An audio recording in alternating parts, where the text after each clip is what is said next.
everybody. Thank you for tuning in. Before we get started, just please bear in mind that this should be an interactive experience. So if you have any questions, please do feel free to put them in the chat and we'll try and get to them. Be respectful of each other in the chat as well. And if you think you might like to come on the show yourself, please do feel free to get in contact. My contact details are in the channel's about page. Next week, we'll be talking to Chris Forey, but today we're talking to Graham Sutherland. Hello, Graham. Hello. How are you doing? Not too bad. It's been a bit of a tiring one recently. I apologize for the mess behind. We are currently moving house. No worries. Moving house is always stressful, so I hope that goes well. Cheers. So before we get started, I always like to talk about people's background, where they've been, what they've done. You mentioned that your dad's an electronics engineer and you sort of always sort of sat watching him, getting excited when he did things around the house and things. Do you want to give us a bit of detail about that? Yeah, sure. Yeah. So my dad's electronics engineer working on locomotives. So a lot of high power stuff, drivetrain electronics, things like that. So things with massive banks of IGBTs, megawatt motors, and all of that kind of cool stuff. So what's not to love? Big stuff, yeah. Yeah, exactly. So when I was a kid, it was like I always just liked watching like what he was doing, he made me this like piece of wood with a bunch of nails in it, and then it taught me to solder wires between all of the nails and stuff like that. So it's just, he was definitely fostering an interest in it. I had one of those like 201 electronic project kits. Yeah, those springy clips with the wires. Yeah, the springy things. Yeah, those things were great. Like all that kind of stuff. But I think when I was a kid, it was mostly computer stuff. So it was kind of when I was in, I think it was like in what do they call it? Nursery, they call it. When you're like 4 or whatever. And they had one of these like Acorn computers playing a game, and I just remember thinking to myself, how can I make it do that? Like I just really wanted to do that kind of stuff. So yeah, fantastic. I got this like VTech pre-computer 1000, learned basic on that, and yeah, kind of everything from there was I was tinkering around with electronic things, but never really sort of like really heavily got into it. I definitely didn't take it as any kind of like degree or training or anything like that. Okay. So I went through into. Sorry, yeah. I was just going to say, you did go through to uni and you did a software engineering degree or software development. Yeah, software development. So sort of in a similar sort of line, but not to the electronics side. Yeah. And I never ended up doing that as a career either. So never mind. Yeah. So I did software development, and but at the same time, I'd been learning a lot about security and like really trying to get into a lot of that, and hanging out on Security Stack Exchange, and ended up doing that as a job. I moved from Nottingham down to London, and got a job as a pen tester for quite a while. And was that primarily on the software base or software side of things to begin with? And so it was actually quite interesting. When I started, it was a very busy time for the company, and I didn't really have anybody who could sit down and sort of let me shadow them. There wasn't really a lot for me to do in terms of the commercial stuff. So they just kind of dug out the old projects that nobody had really gotten that far with, and one of the first things was it was an embedded network device. I think it was a Citrix NetScaler, and I went through and I figured out a bunch of like just started pulling stuff apart, reverse engineering Java, and like figuring out network stuff, and like just really digging into it. And I think literally within like a few months of me starting there, I kind of made myself the we don't know what to do with it, give it to Graham kind of guy. Which very nice, it's sort of it's kind of defined my career really.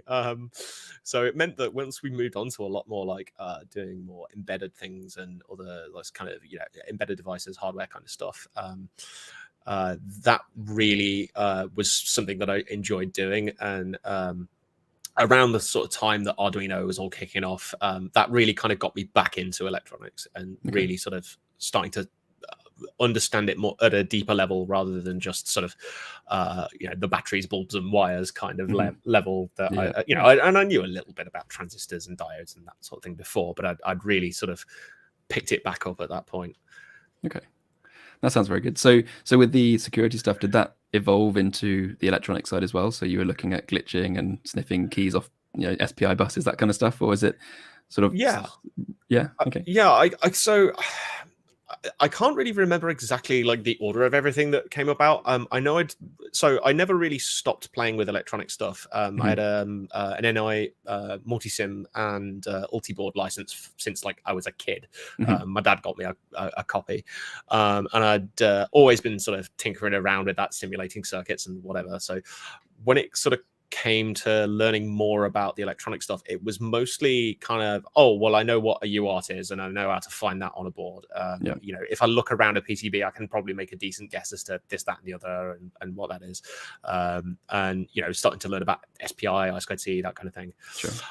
So by the time it came round to the sort of security side of things, I'd actually already picked up a lot of this stuff just from like tinkering around, making little devices with Arduinos, and then starting to learn about ESP32 back when they started kicking around. There's sort of after that, I've since definitely got into hardware side channel stuff, glitching, platform security, like low level stuff. I mean, my job now, so I stopped being a pen tester quite a few years ago and moved into a security research role, mostly focusing around marine technologies, which was super interesting. So it's like big industrial control stuff that floats. It's great. And a lot of that has a kind of embedded sort of feel to it, even if you're not doing a lot of like low level stuff. And I'm also doing a lot of like product review things. I imagine the sort of the process control and things, if that's what's relevant, it's a lot of ladder logic, potentially PLCs, the really basic old type stuff. PLCs are just the bread and butter. There's a load of different proprietary communication stuff. Then a lot of it's like all of the glue software that sits on the HMI. So a lot of .NET around that kind of area. Okay, interesting. A lot of message passing stuff, XML.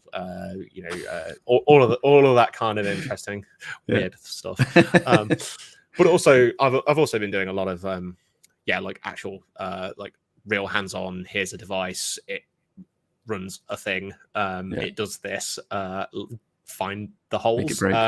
Exactly. So a lot of that is like some of that's hardware level, a lot of it is firmware stuff. Often it's Linux or like free RTOS based. Generally depends, but it's interesting. Nice. So then, aside from the electronics, you also have got quite significantly into lighting, lasers, and sort of show side of things. Let's talk a bit about that.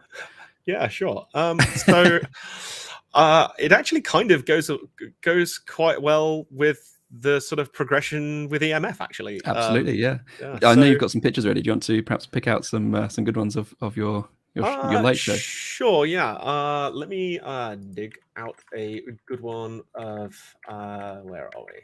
Do we have one? Sorry, just clicking around. That's all right. Oh, that's a decent one. That was a decent one. Yeah. So if we I'll put that up on screen. There you go.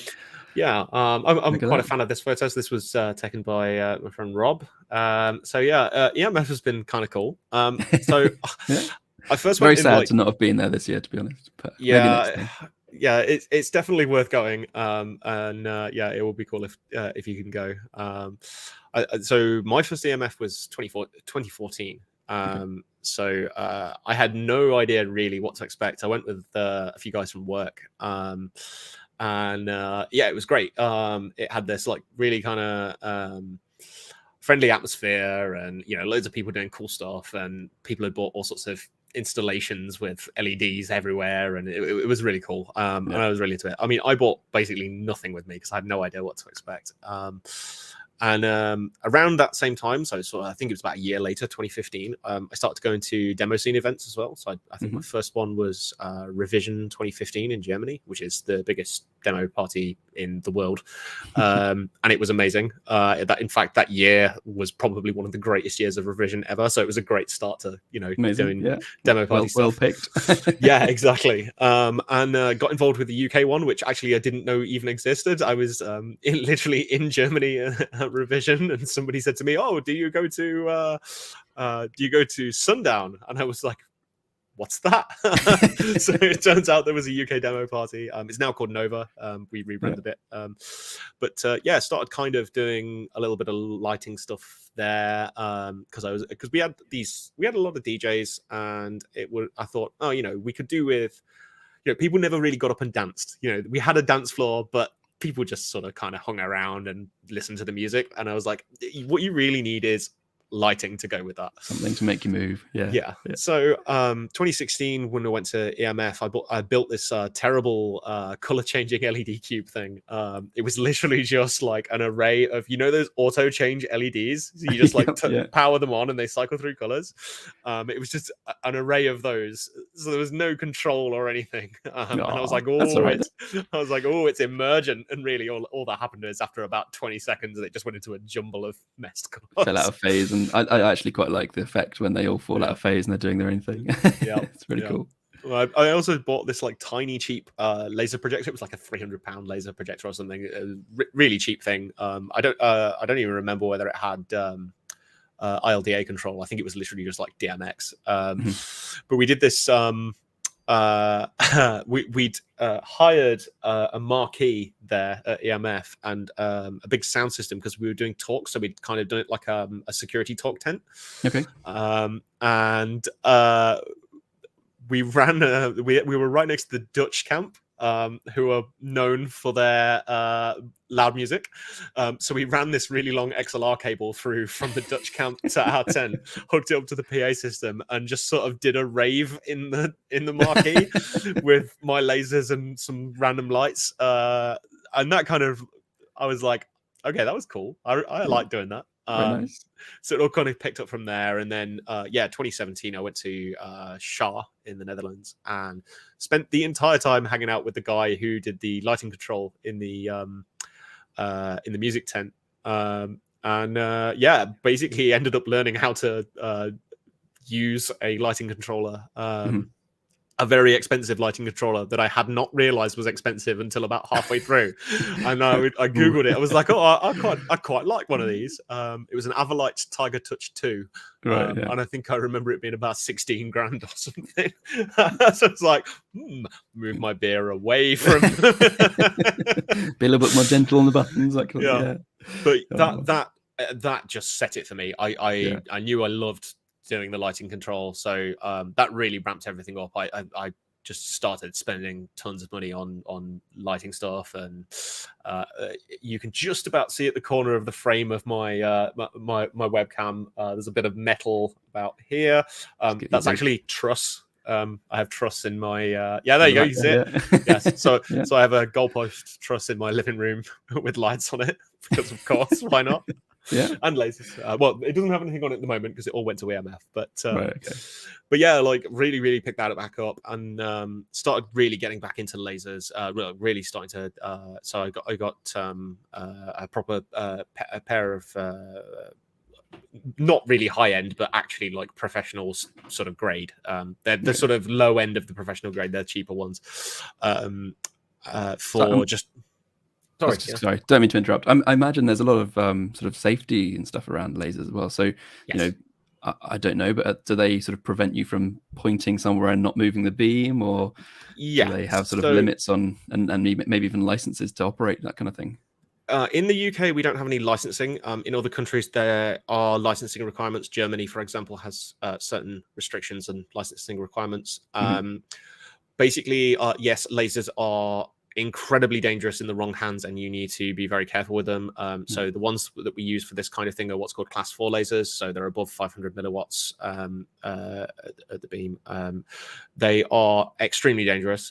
If you get hit in the eye by one of the beams, it will do permanent retina damage faster than you can blink.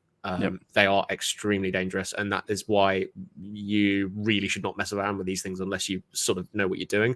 That being said, everybody who was involved at EMF like fully knows what they're doing, is very versed in it, and all of the systems have multiple fail-safes. So, for example, there is an emergency stop button just off the bat. There is also an emergency stop in the software. there are internal safety cutoffs within the lasers. So if they detect that, for example, the galvos, which are the spinning mirrors at the front, are failing in some way, they can auto cut off. There is a metal shield on the front, so that's it's usually called an energy shield, which is adjustable up and down. Yeah. So you move it over the aperture to create an audience horizon. So if the beams try to go below that, it hits the metal shield and it can't hit anybody in the crowd. If you were to be doing what's called crowd scanning, which is where you actually intentionally fire lasers at the crowd, you usually require what's called a pass system, which is a piece of hardware that's installed in the laser. And it basically knows where the horizon is and can measure the intensity of the beam and has full control over all of the galvo inputs, and has like cutoffs on all the laser drivers, so it can turn things off when it shouldn't, and it can make variance reports so that you can show for insurance purposes that the beam energy was low enough when you were doing the crowd scanning. There's also in the software you can set, in the software you can also set up beam intensity maps, which is basically like a bitmap, and every single pixel has an intensity level, so you can actually specify not just in vertical height but in actual positions where you want to reduce the beam strength. So the idea is, if you're doing, say for example, audience scanning, obviously you want lower beam strength for that, but often what you actually do is you make that a gradient, so you sort of come down and the beam strength gets lower as you come down, because that way you get this additional safety margin. And also when a beam is coming like closer to you, like as it's going over your head closer and closer, it looks brighter anyway, because you get more reflections in the direction of your eye, so you can actually turn the beam strength down and it still looks crazy bright. It's interesting. I was just about to ask about that. Presumably you'd see it, but maybe not. So cool. It does end up looking pretty cool. But we didn't do any audience scanning at EMF. It's just it's too hard to do safely in an environment like that. So it was just all everywhere. But as you mentioned as well, minimum scanning speeds is something that can be enforced in certain versions of the control software. So say, for example, you've got a 10 watt laser. You don't want a static 10 watt beam pointing at a tent, because you will burn a hole in the tent. So you can set things like saying, oh, okay, actually, I only want the beam has to be, you can't have it stopped for too long, or it has to be moving at a certain speed. But yeah, it's a lot of fun. Yeah, there's a lot that goes into it, but it's, once you do all of the kind of control setup and safety, and you set up your zones, you set up your intensity maps, you set up your all your safeties and everything, it basically just comes down to hitting cues and hitting effects and that kind of thing, and adjusting things live. So yeah, it's I absolutely love doing it. So I first did it in 2018. I met Dimitri and Rob at Null Sector. I just sort of bought a couple of lasers across, and we hadn't really discussed it all that much. I was like, hey, I got a couple of lasers. And Dimitri was like, sure, bring the lasers. We'll hook them up somehow. Nice. And in the end, what actually happened was I enjoyed controlling the lasers so much that I just did all of the laser control shifts for the whole weekend of 2018. And my Must friend, have been knackered. Yeah. Oh, yeah, I was exhausted. We were stood on top of metal shipping containers, and sore feet. they're quite flexible. It's a bit weird. So you know how a dog stands in like the back of a boot when the car's driving, and their legs never really relax. It's like that, because you're constantly like and every DJ would come up. We put this big piece of wood where the DJ was standing, so they had a bit more support, but every single DJ would do that thing where they jump, and then they would go, whoa, and never jump and stand very carefully for the rest of that. It's hilarious. But yeah, like that was exhausting. Like my feet killed by the end of it, but it was so much fun. And I was like, I don't care that I'm tired. I don't care that my feet hurt. So I think we might even have a bit of appreciation for your lasers there. Look at that. Hey, thank you very much. Yeah, the 2018 was really cool. I really enjoyed that. And then I remember at the end of 2018, Jonty and I think Russ was there as well, coming up to the control desk and being like, this is awesome. We're going to have to get you a budget next time. Yeah. My friend Dan was there as well, controlling Dimitri's flamethrowers. So yeah, he had a lot of fun firing those off. So of course, 2020, there was no EMF. It wasn't possible, unfortunately. But this time we came back, and I knew I wanted to be involved again. And I probably made the ADHD mistake of overcommitting a little. Just a little bit. We'll get... Yeah. Sorry, laughing at us copying each other. Just a smidge. Yeah. So this time it was a bit more organized. Okay. So I ended up on the null sector IRC channel for EMF with the people who were organizing it, and pretty much as soon as I got in there, I was like, "Whoa, this is going to be incredible!" And I have no idea how. Like, where has this come from? And of course 2020, they'd been planning that, so it all kind of got rolled into this huge thing. And it, there was a theme. So Charles, one of the guys involved, he was sort of like the coordinator and sort of planner and designer around the whole thing.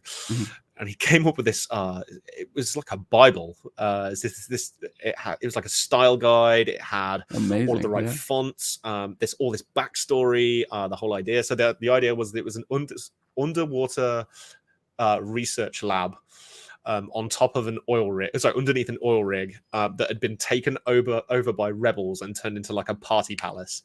I had no idea there was so much to it. I knew about the underwater research lab, but it's so good. And it was like, all right, cool, I like this. And I started seeing pictures of what they'd been coming up with, and it looked like the set of Red Dwarf. Before we move on, I'd love to get onto that, but if we just look at your photo there, you've got a couple of extra things aside from the lasers. Do you want to just touch on them quickly before we move on? Yeah, sure. So maybe point your mouse at them and outline them for people. Yeah. So you may see a jellyfish here and a jellyfish here. Okay. So we kind of started thinking about all of these different things that were going to be built there, and I decided I wanted to build some things. So I will start with the Infopoints and not the Jellyfish, because sure. I think that's the way I did it in my set of. There we go. That's the way I've done it in my set of photos. There you go. So cool. So we started off with this. Charles had been talking to me about this idea of Infopoints. I mean, he knew he was going to build them, but he started talking to me about the idea of just making it as one whole PCB, rather than sort of trying to cobble it together out of a bunch of different things. And it meant that we had it was an easier thing in terms of getting everything aesthetically into the sort of same location. So the idea was that there was going to be 10 of these around the tent showing information. So we've got this CRT screen at the bottom. Unfortunately, I don't have a photo with the CRT screen up and running and showing the content, but it did look really cool. Is it actually CRT, or is it? It is actually a real CRT, okay. And the board does full composite output. Oh, fantastic! Well done. Yeah. So that was a lot of fun. So yeah, there was a CRT screen at the bottom, and show a little closer, you can sort of start to see the how this sort of came together. So Charles did all of these enclosures, which looked incredible, and I just did the PCBs that were inside. So this was the sort of overall 3D render version of it, and as you can tell, kind of busy, and it was only on 2 layers, so hence some of the interesting routing that went on. But lots of wire stitching, just to make sure. But yeah, so basically, big ring of WS2812s and the logo for Polybius Biotech, which was the sort of company theme that went on. So we could PWM that and drive all the WS2812s separately. And then there was each of those LEDs are individually be sort of controllable, or have you got? Yes. All individually controllable, and then these the logo ones, just one single channel, just a single transistor driving those. But yeah, the WS2812s are obviously individually. And there's the back. So we had the CRT adjustment and some via. We've got more vias than the Dutch camp has GABA, which is almost certainly true here. So yeah, just kind of put all this together. And this was my first time ever really designing for an ESP32 onboard device. I'd never actually done a build from scratch with that on. Normally, what I use is like a Node MCU or something like that, because one, it's often actually cheaper. That's the tricky thing, isn't it? Because Yeah. you get the Volt reg, you get the buttons, you get the device, and you get everything all in one, and you don't have to root everything. And it's like, oh, I paid $4 or $5 for it on AliExpress at quantity 10 or something, it's fine. But in this case, we just wanted it all integrated. I'd never done a CP2102 USB interface design before, and I'd never designed with this particular book regulator before. So it was a new on all of them. And it's quite a harsh radio environment because there's a lot of other stuff around. There's a lot of things talking on Bluetooth, a lot of things talking on Wi-Fi. I saw their ruling about Wi-Fi. It's very, very strict. It's quite nice to see. Yes, like do not make APs anywhere. Like, it's the worst. You may not, so we have the antenna hole because we wanted to run actual antennas going through. And I think actually I have here we go. There's a physical picture of one. We got this built by JLC PCB, and it worked. In fact, I made one mistake. But I was actually smart about how I made that mistake, which was down here. You can see the resistors for the. In fact, you can notice on this one. There's if I zoom in a bit, there's a couple that are not placed. And that's the TX-RX between the CP2102 and the ESP32. You should have just done it the other way to begin with, shouldn't you? Yes, but what actually happened was I had two board variants with DNPs on the opposite way, so it could swap or not. And I sent the wrong Gerbers. Oh no! So I knew which way around. But luckily, the way I did it, all you had to do is just move one resistor down and the other one up. So it took about an hour to fix all 10. Nice. And then other than that, there was not a single fault. It just worked. So I am quite proud of getting that done, and I'm quite amazed that it worked. We did have one issue on site with the composite rolling on the CRTs, but it turned out to be just a dodgy power supply. So so it wasn't even my board in the end. But by rolling, you're talking about sort of VSync type issues. Yes, it was. It wouldn't stay in sync. It was rolling. It was like glitching out and stuff. And it turns out that the power supply was like I think it had like a 500 milliamp max at 12 volts.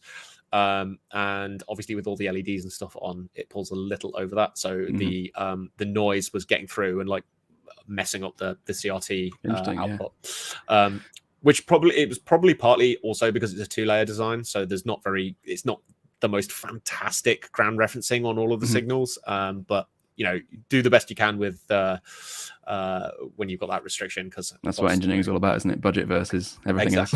Yeah, exactly. And we didn't want to spend an absolute ton on this stuff. I think it worked quite nicely. Cool. So can you sort of talking about the Infopoints, can you just outline sort of the functionality, what you got them to do, what they were intended for? What if you're at the event, what would happen in a vertical? I didn't actually write. So I wrote the base firmware as like a demo firmware for it, just to as like a framework for getting all of the actual real functionality working. So it would display, a test thing out on the composite.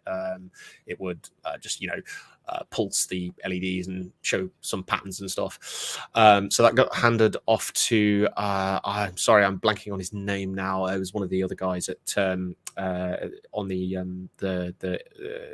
Cybar team, the null sets team, who worked on the software for them. So they would show things like events that were happening in the space, what was happening in the kind of the rooms that were nearby where that info point was, and things like that. And they would.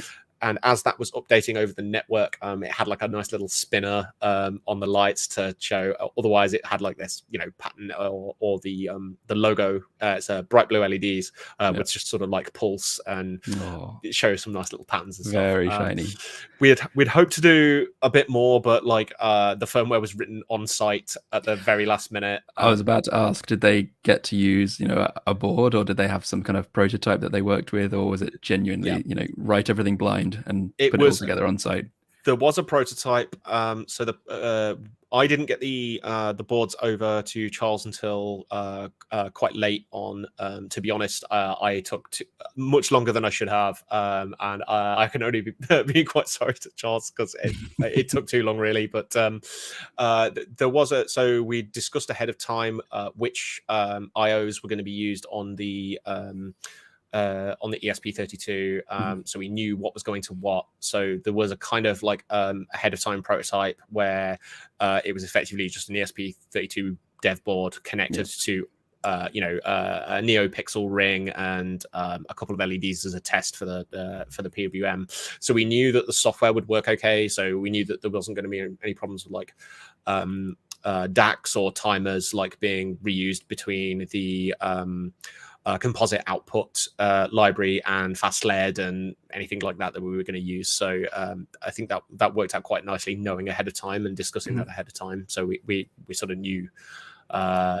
We had a bit of an idea, but in terms of the actual like complete functionality, a lot of it was actually just written on site last minute. Well done to the team or whoever individual it was that.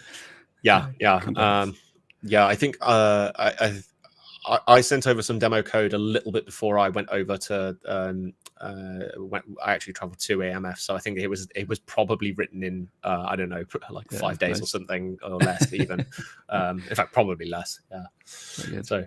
But yes, I'm quite glad that it worked. So I suppose the other thing that we've been talking about, the jellyfish.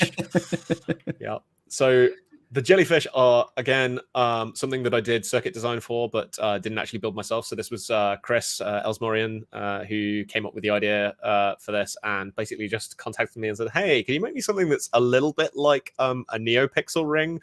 But with like very specific sizing. Yeah, so there are about 200 PCBs in these. Okay, wow. So if I just give us an idea of size, is that a person standing there I can see just behind the framework? Yeah. So there's me, and there's a couple of other people stood around here. So they're pretty big. This is taller than a person, by the looks of it. Oh yeah. Nice. They're pretty big, and in fact we've got you see a little below, you can see like these little white, particularly here, you see this white thing. There's actually fog jets underneath. So we had these vertical fog jets. So when I pressed a button, it would launch fog up their bum, which looked really cool because of course it's like this big fog like blasting around these jellyfish, but they had these like pulses of light that would run down them, and it looked really cool.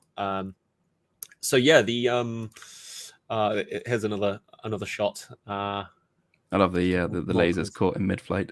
Yeah, I always love that. Particularly when you can see like the shutter effects of the camera as well. So yeah, like they looked great, and they had these like fantastic pastel colors and stuff. This is in the fog, and I love this photo. That looks brilliant. Yeah, it's so pretty. And they really did like glow in the fog, like luminescent, like bioluminescent undersea animals. They just look so cool. So the LEDs here, they were just a static color, or did they change? Do you have control over them? Yeah, sure. So I'll just quickly show this shot of them being built. So it gives you a bit more of an idea of how they were put together. So each of these little tentacles, is made out of a segment with a piece of translucent plastic attached to the PCB via zip ties.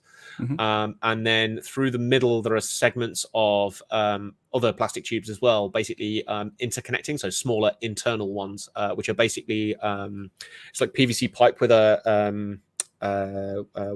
a gland, like a cable gland on the end. Okay. So they all interconnect so that they can move kind of like a tentacle. And each PCB has a ring of WS2812 LEDs on. So basically from the controller, which sits in the head, you have a cable that runs out, and then on one side of the PCB there is a connector for power and data in, and on the other side there's a connector for power and data out. So it basically runs like each of the LEDs on each ring is individually addressable, and it runs all the way down. So when we put the test patterns on, just like the basic fast LED test patterns on, we just got these like glorious like spiral pulses going down each leg, and it looked so cool. That's awesome. So Chris was actually really busy on site and didn't have time to put all of this together himself. So enlisted two guys to sort of do the physical assembly and the last bits of the code. Unfortunately, I didn't get any time to chat to them, and I have no idea what their names were, but they were definitely pivotal in getting this out and done. Nice. And I have a little mock-up of what the boards look like. This was the Rev 1. It's not the final, but it's very, very close. So you can see the sort of idea. You got these these LEDs on, and then this connector. The final one was actually a bit busier than this because it was separate connectors and some other bits that were going on here. But yeah, basically the concept was that these, you know, the outer plastic bits have a hole, zip ties run through to connect them, and then there's this like internal pipe which connects on the gland, and then that runs up, and then the cabling just runs through. Nice. And to be honest, it looked freaking fantastic. Yeah. and I actually didn't see the physical PCBs until I got there. We shipped them directly to Chris. Yeah, we shipped them directly to Chris. Yeah, I know I didn't see them until I showed up and saw these on the floor and was like, oh my god, these look so good. So yeah, and the heads of them. Couple of questions from Deborah or Geek Mom Projects. So first one, I think is a great one. What happens to all the materials from the show once the camp's over? Right. Almost all of it goes into storage. So there is a huge storage locker that's rented. And if I just go back a couple of pictures, you can see all these. Maybe the previous one's got a bit more. There we go. If I zoom in, you can see these like segments of the walls. So every single thing that was in null sector was handmade from scratch. So every piece of wall was painted, like fully constructed, painted. There was like thousands of 3D printed plastic bolt heads, like all of that stuff, all of these tube lights and everything, all of the fixtures all go into storage for reuse. Pretty much nothing got thrown away. Nice. And yeah, it's all ready for reuse. So next time we can basically reuse almost all of it. So when the theme changes, it's basically a lick of paint and maybe a few little extra bits to stick on there to change the theme a little. But otherwise, almost completely reused. The equipment was either hired from a big events hire company, or stuff that people bought on their own. So a lot of the laser stuff was Rob, a lot of the laser stuff was Dimitri, and some of it, a few bits, a couple of the fog jets and stuff were mine. These two here actually on the front facing ones were mine. So yeah, altogether very little wastage of anything. So things like the jellyfishes themselves, they would have been taken back and stored ready for use next year potentially. Is that what you're saying? Yeah, I think Chris has taken those with him, and I think there was some talk about raffling them off, for that'd be not a bad idea actually. I'm sure someone will pay quite a lot for them. I guess it depends whether Chris wants to part with them, because they do look really good. Very good. And then we had a second question. Thank you, Deborah, by the way. What was the power draw for the stage setup? So if we talk about the jellyfish individually, maybe. I have no idea for the jellyfish, but I will tell you that the answer is too much. And if you chat to anybody from the EMF power team, they will confirm that it was far too much. Grumbling all weekend, were they? The original plan was involved getting more cabling and more generators down to null sector than we were able to do. So we were quite limited. We didn't really think about it a whole lot, other than we have a bunch of stuff. The power team will figure it out. We did trip the power at least 3-4 times during the weekend. The generator was definitely running somewhere near its limit. But no, honestly, the power team did a great job and responded to those really quick. And yeah, I think though next time it will definitely be a case of we will get more power down there. I think just this time it was unfortunately like we were running really near the limit, but definitely a lot. I mean, the foggers alone were probably about 10 kilowatts. Oh wow, that's much more significant than I was expecting. Yeah, there was a lot of foggers. The lasers probably not that much. Yeah, the lasers not that much. They don't actually pull a whole lot of power. I wouldn't really like to guess on the LED jellyfish, but I mean 6 LEDs times 200 boards. You could probably figure that out on WS2812Bs. Yeah, I wouldn't like to. I wouldn't like to figure that one out. I don't do maths live. Would 36 amps at sort of 5-ish volts sound about right? That sounds like a lot. I think that sounds significant. Yeah, I'm not sure whether it'll be quite that much. But yeah, it was a fair bit. I think. I think also they probably weren't just running full bore at white. Fair enough. Yeah. But we use the WS2812B V5s, which are a little more efficient. So they're brighter and a little more efficient. They're not the low brightness ones that are like 5 milliamps or whatever, but I think they're only about 12, 14 milliamps or something. For that's with all channels turned on, and they're a little bit more bright. But yeah, like we used a fair bit of power, and we were going to use more. There was going to be more lighting in there, but we just literally ran out of time. So that you can see the truss at the back of the saddle span there. Bare. There was supposed to be a hung truss on both sides with a bunch of lighting. I actually bought 6 moving heads with me that are brand new and have basically never been used in anger, but we didn't get time to get them up there, which is probably a good thing because I wouldn't have had time to tear them down afterwards either. But we used a fair bit of power, and my installation around the front, which I'll probably get to shortly, also used a fair chunk of power. The controller boards for those can certainly handle a fair chunk. But yeah, very nice. So I think what was the next thing? Oh, and that's the next thing I was going to talk about. Yeah. So yeah, when we've been chatting on IRC, I'd been sort of thinking about what I wanted to build, and we had this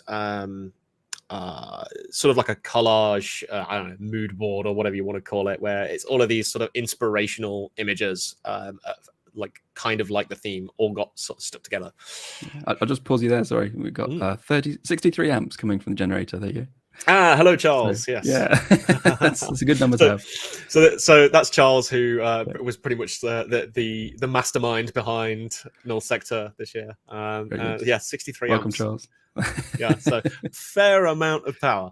Yeah, chunky connectors there. Yeah. Yes. Oh yeah. The power team was certainly quite tired looking these 63 amp heavy, not very flexible. Yeah. Oh no, they were. We had a couple of. I know they were looking around some 100 amp ones as well, and very, very heavy. The telehandlers had to do a lot of that. Stick it on one of the forks of the telehandler on the reel and just drive down the road with somebody holding onto it. There you go. 25 kilowatts. Hey, there we go. 25 kilowatts. Thank you. Yeah. So that was a good laugh. Cool. So yeah. So back to your hex frame. Yeah. Yeah. So I'd seen this in the in the sort of mood board or theme or whatever. Not this image specifically. This is a 3D render that I made, but I'd seen something that looked like this, and I was like, "That's a cool idea." And I was on one of the calls, and we sort of had a bit of a chat about putting this together. And the idea was like a piece of corporate art that had been sort of ripped off a ceiling somewhere and put at the entrance, or put somewhere as like a we're going to use this to sort of show off that we've stolen it, and we're going to turn it into this rave place, make the lights do something a bit other than just light up. Yeah, fantastic.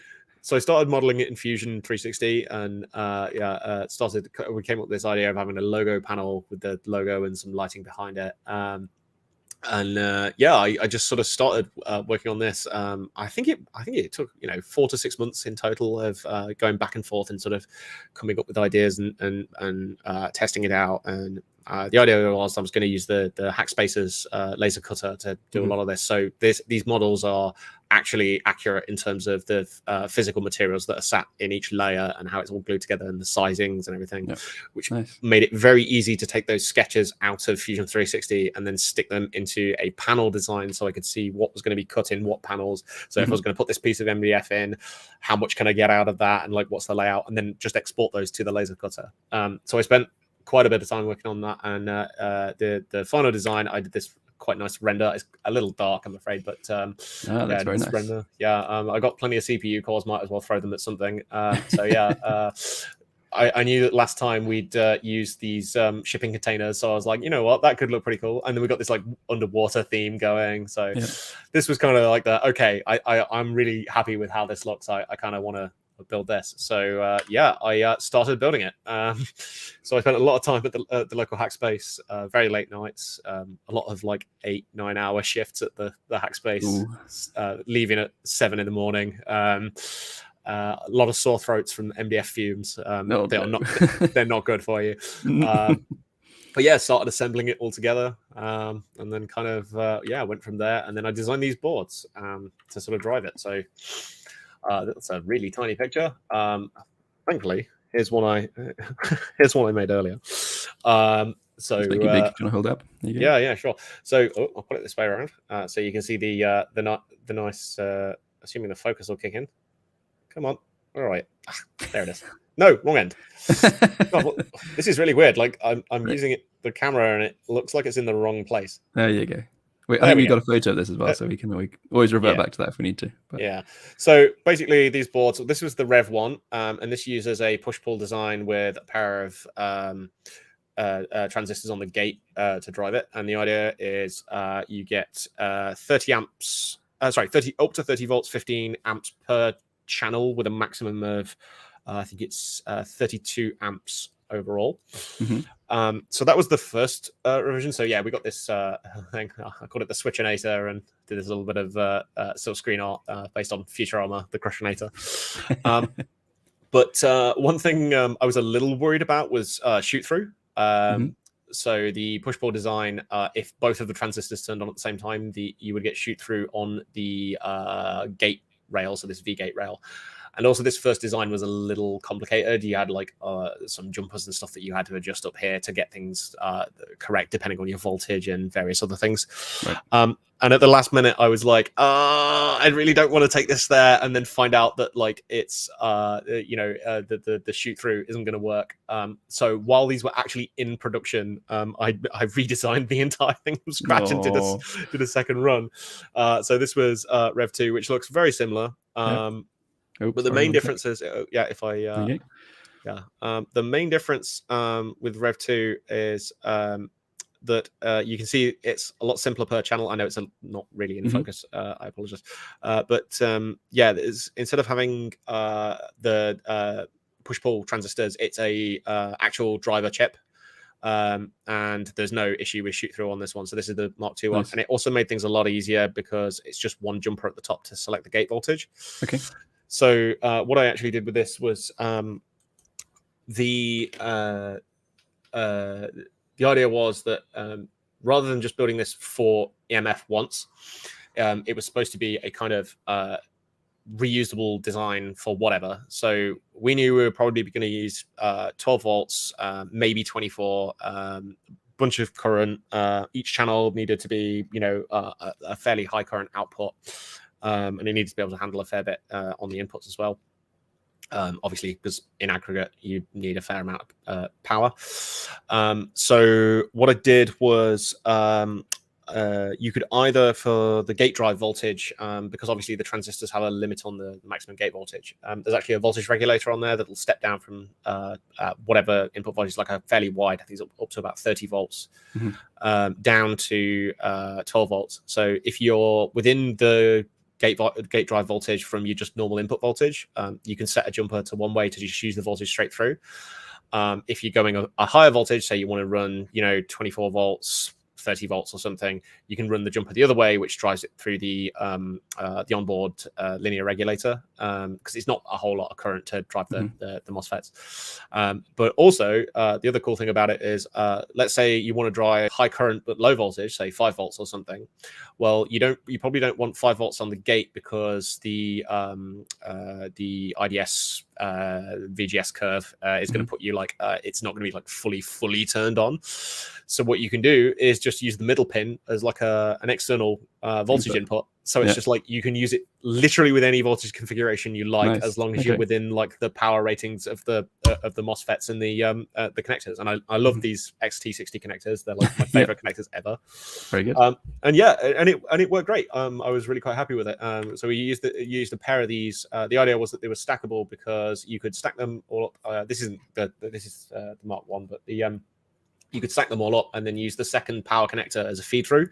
So if you can daisy chain them across. And the ESP32 can do 16 channels at it's like 13 bits or something of PWM. So easy to drive all of the lights with that. So I built this little stack. So this was just the book reg for driving the ESP32, and that just takes the 12 volts out from like an auxiliary pin out on this. So we've got a 12 volt 30 amp supply, which goes in and then drives all of these different channels straight off the ESP32. So this Very was nice. actually a photo in the badge tent. I finished building this in the badge Right, tent at okay, EMF. You can see somebody in the high vis at the Nothing like back. last minute stuff. Yeah. Oh yes, it was very last minute. In fact, I have to give a massive thanks to my friend Dan, who built the CO2 sensor boards that I took there, because I didn't have time because I was so busy doing this. In fact, Right. I hadn't even finished soldering the wires to put the to actually like connect these to the panels, because I ordered XT60 connectors for the wires, and but I ordered as many connectors as there were wires, and wires have two ends, so that wasn't very smart. Yep. So I tried to get some on Farnell last minute. It was going to take too long and cost an absolute fortune. Tried on RS, it was like 3 to 5 days. In the end, I had to get them off Amazon and get them delivered to a storage locker in Ledbury, and just go and pick them up on the way. So we got it in, and it looked pretty good. This was with the board set up out front in a sort of test config with all the wires running through. And you can see there's a little hole in the wall there we drilled to run the cables through after. Okay. So just we've just seen the significant sized sort of driver boards. How are these wired? Is it sort of one per hexagon? Yes. So the output, one channel output per hexagon. So I toyed with the idea of splitting them in half, but then realized it was just going to, I was scope creeping at that point. I was like, I don't have time. I'm just going to do it all as one. Nice. And yeah, so it's one wire to each hexagon, so each individually dimmable, 8,192 possible dimmable levels, so it's quite smooth. And there's some gamma correction stuff in the software. Nice, very good. And then sort of tidied everything up, made it look kind of nice, ran things through conduit and everything. Yeah. So it's another question from Deborah. Sorry, how many LEDs do you think you got on that assembly? Let's count how many. 5, 6, 7, 8, 9, 10. I think 16 times 6 times 14. Let me get my calculator again. 16 times 6 times 14. Yep. 1,344. Yeah, 1,344 LEDs in total. So all white 12-volt LEDs. Pulling a fair chunk of current per individual one. I think with all of them on at peak, I think it was about 20 amps or something. So I had a bit of overhead in the a little bit of overhead, but yeah, 20 amps I think. So very nice. Yeah, 240 odd watts. Warm wires. Yeah. Well, I made sure so the wires were very much overspec'd for what I needed. Well they were connected to those XT60 connectors, which can do 30 plus amps, so they're absolutely fine. But yeah, it ended up looking pretty good. And then I got the logo panel in at the end, which looked quite nice. I wanted it to make it do more. Unfortunately, I only got time to basically make it do this orange-blue little pattern, and we had a bunch of different patterns for the hexagons. But yeah, so the controller boards had a bunch of patterns built in, but it also worked over ArtNet. So the idea was that the lighting desk would be able to use it almost like a DMX fixture. So the first channel set like a program mode. So 0 was just like auto, and then you could go through each of the individual programs, like each of the patterns, and some extra patterns that weren't in the auto, like strobe, for example, because you didn't want strobe in the cycle, because you never know. The null sector was nothing if not stroby, but those on strobe mode were so bright that every time I tested the strobe mode, I had to turn around because I was just like, it's too bright, it's too much. So there was things like global dimming, intensity level, and things like that. And then one of the modes was direct mode. So the idea was that we could actually, every single one of those hexagons was its own DMX channel, its own ArtNet channel. So we could then drive them from the lighting desk if needed. Unfortunately, we ran out of time, and that never ended up actually getting used, but it was in there. And it also worked over the Wi-Fi connection was actually over WPA2 Enterprise as well, which was kind of cool. With an ESP32? Yes, with an ESP32. Wow. In fact, we tried to do that with the ESP8266s for the CO2 monitors, but we never got that one working. But for the ESP32, it's actually it's actually a thing, and you can use it. So amazing. We had like proper. I would not have guessed. I wouldn't have thought that was possible either, but it works. So that was kind of cool. I actually, just before we were due to open, I actually bricked the ESP32. My laptop died in the middle of a flash, and Ouch. it got itself stuck. And the problem was, this particular ESP32 dev board that was being used, the transistor arrangement for pulling the program pin in the right way didn't work. So I had to run all the way round back through the back parts of the sort of the walls and everything, and then go and hold the boot button to get it to go into boot mode. But I did finally, luckily, the night before we it all got sort of like all the back sections all got curtained off and everything. Literally that night I'd stayed up till like 4 a.m. Getting OTA flashing working on it. And then the next morning I woke up, went in, and they'd like nailed it all up. And I was like, oh, I'm so glad I got that working last night, because it saves me a lot of running around. Well done. Yeah, it ended up looking pretty good, I think. We ran out of time in the North sector. Yes, exactly. There you go. Yeah, it was fantastic. It was really fun. Amazing. So yeah, here's the controller behind the scenes. Fantastic. Yeah. And then I guess the last thing is the CO2 monitors. There you go. Yeah. So I decided that. So I really like environmental sensing. It's something that I've been playing with a lot. I have a box of about 200, 300 different sensors like sat around here. And it's been, evaluating those and getting those into a sort of sensing framework thing that I've been working on. It's been a years long project now. So I thought, right, so we can reduce the reduce the risk for people. EMF is an outdoor event, but there are tents, and there are lots of people in those tents. So we don't want the air quality to get too poor. We want to see how bad it's getting in certain places, particularly like the badge tent and stuff. When everybody's going and collecting their badges, we want to make sure that everybody's safe. So the idea with this, particularly from COVID point of view, or is this sort of a generic COVID point of view? COVID point of view. So what we wanted to do, I had 10 CO2 sensors, NDIR CO2 sensors. It's MH19Ds, and they are NDIR, so they are actually selective for CO2. They're not ECO2, equivalent CO2 sensors. They actually do look for CO2 specifically. And the idea is that human exhalation obviously causes more CO2 in the atmosphere, and you can detect that buildup. And in an outdoor environment, the CO2 ppm should be really low because you're just outside in fresh air, and no matter how many people you've got standing around in the field, you're just still out in fresh air, so that's getting constantly recycled and everything. But once you get into a tent, particularly the saddle span over the North sector, when you've got a lot of people in there, it can trap a lot of that breath. We did have ventilation, of course, but keeping an eye on that was important. So these are just the carrier boards that I made.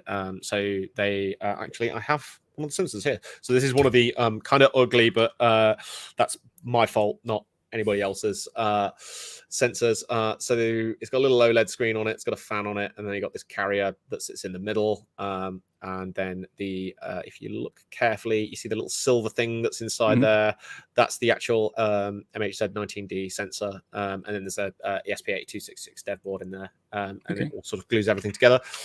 Is the fan important for the sensor to operate properly, or is it a cooling thing? Or no, it was I put it in there kind of as in fact, my first idea was to have it blowing air directly onto it, and then found out that completely screws up the measurements because it causes weird pressure fluctuations. And so it was literally only there so that you didn't get pockets of air that were not being cycled through. So I wanted to be able to tell whether I wanted to be able to get the actual real air from around the place in.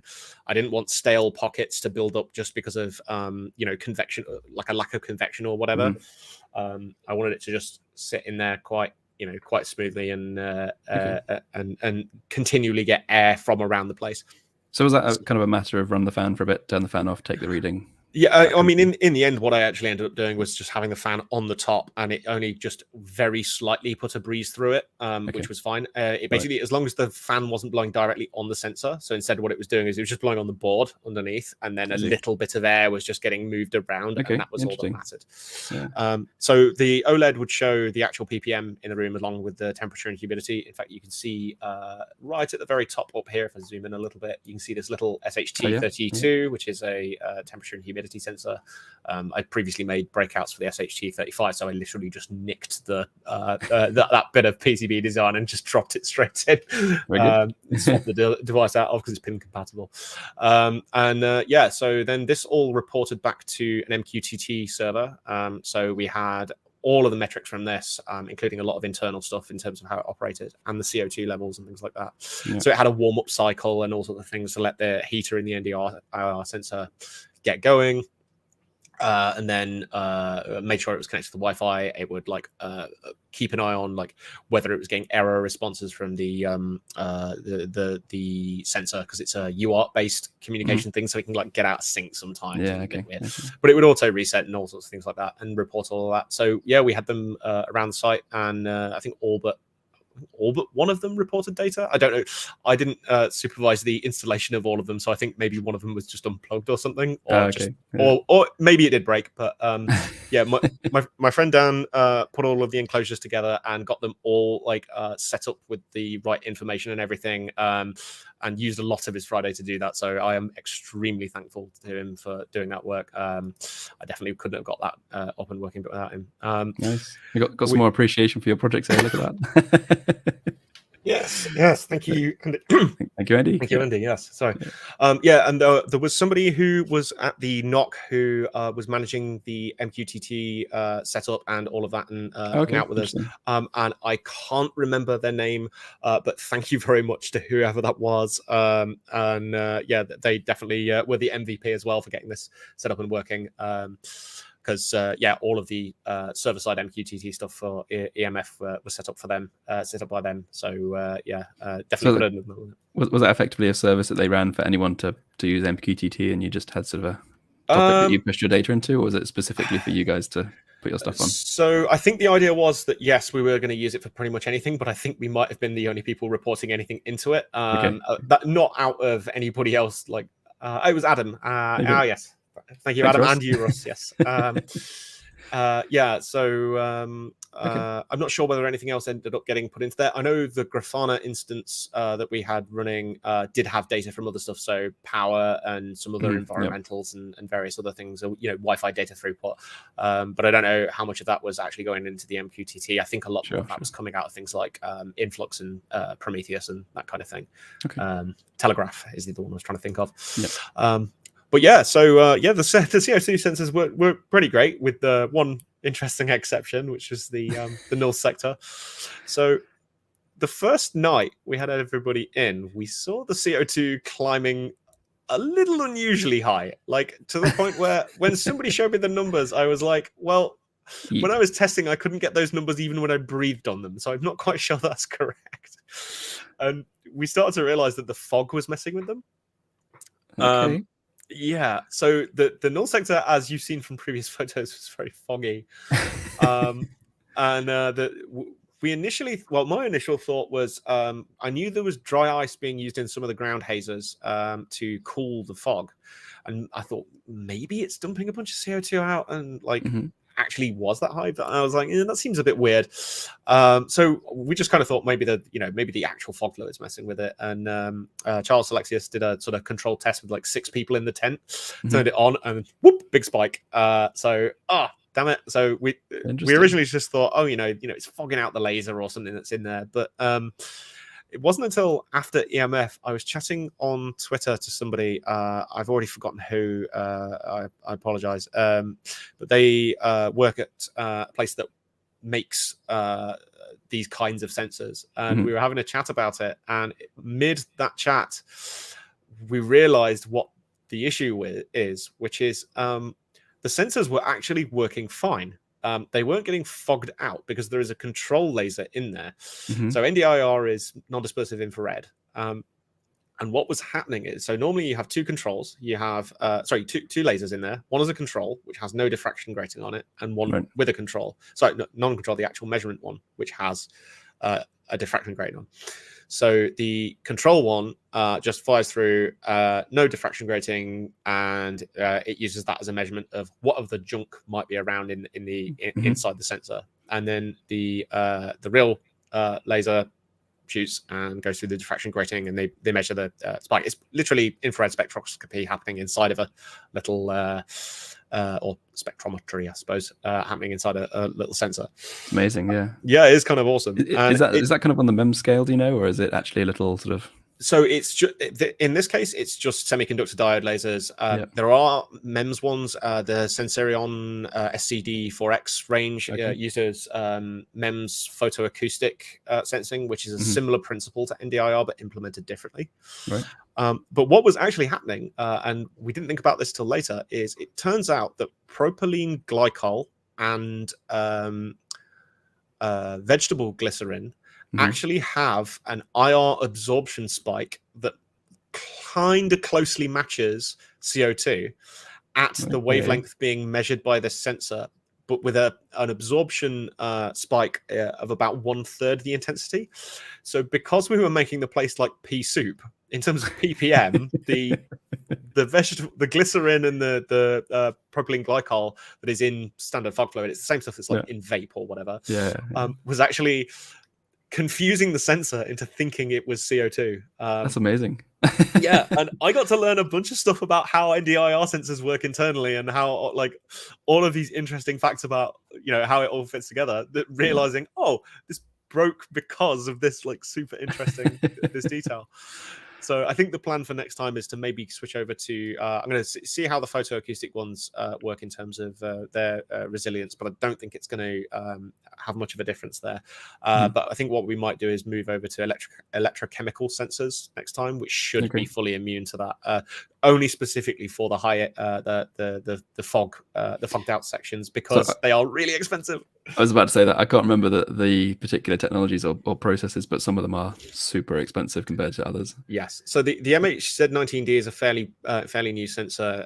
NDIR usually somewhere, you know, in the sort of tens of pounds range, up to 60 quid for 40 50 quid for a sensor on a higher end sort of consumer level one.